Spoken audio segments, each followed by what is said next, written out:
This is The Scoop for Tuesday. I'm Josh Holton with the WMNF News headlines.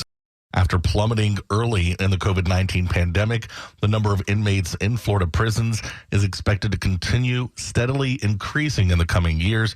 A new report from the legislature's Office of Economic and Demographic Research estimated that the prison system will have 88,240 inmates on June 30th, the end of the state's 2023 to 2024 fiscal year. That number will increase annually and reach an estimated 94,059 inmates at the end of the 2028 to 2029 fiscal year.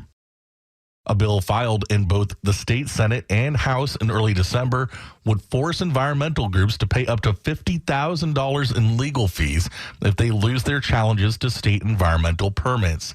WMNF's Chris Young reports.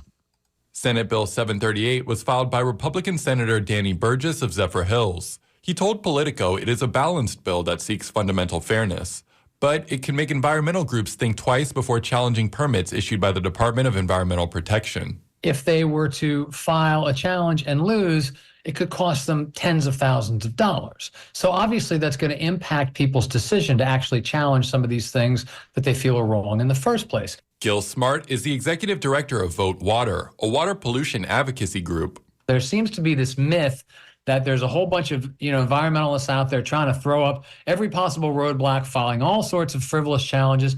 I don't believe that to be the case. I believe that when you get challenges, a lot of times the people who file those challenges believe them to be legitimate, believe the issues to be real, and believe that the concerns were ignored. It's similar to another bill signed into law last year that requires citizens who challenge a local comprehensive plan amendment to pay the legal fees if they lose their suit.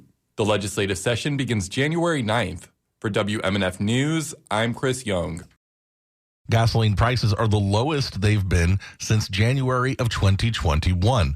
The average price per gallon in Florida is about $2.86. That's lower than the national average, which is over $3. According to the American Automobile Association, or AAA, the price drops are a result of strong domestic gas supplies and low oil prices. In South Florida, Palm Beach County has the highest average gas price, followed by Broward, Miami-Dade, and then Monroe counties. The organization reports a record 6.6 million people in Florida are expected to travel more than 50 miles for the holidays.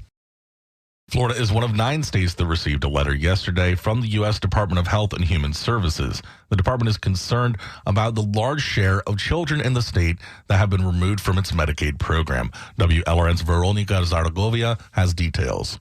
This state has taken about 380,000 children off of Medicaid since April. That's when the federal government ended the public health emergency, a temporary COVID-19 pandemic protection that blocked states from removing people from Medicaid, even if they no longer qualified. But a lot of the children removed since then still qualify, except admin issues and paperwork have kept people from staying insured. They never received letters in the mail requesting income information or call wait times have been too long. The letter urges Florida to work with the federal government to find solutions and get people insured again. I'm Veronica Zaragovia in Miami. The State Citizens Property Insurance Corp topped 1.2 million policies last week. It added nearly 7,000 customers. Citizens had 1.27 million policies as of Friday, up from 1.26 million a week earlier. But 7 private insurers have been approved to assume policies from Citizens this week. Citizens was created as an insurer of last resort, but has become by far the largest property insurance in the state during the past 3 years, as private insurers have dropped customers and raised rates because of financial problems. For the weather today, it will be sunny and cool this afternoon in the Tampa Bay area with highs in the lower 60s. Tonight, lows will be in the mid-40s. Information about cold weather shelters can be found on our website at WMNF.org. I'm Josh Holton with the WMNF News headlines on 88.5 FM and the WMNF app. This is The Scoop, recorded at WMNF Tampa.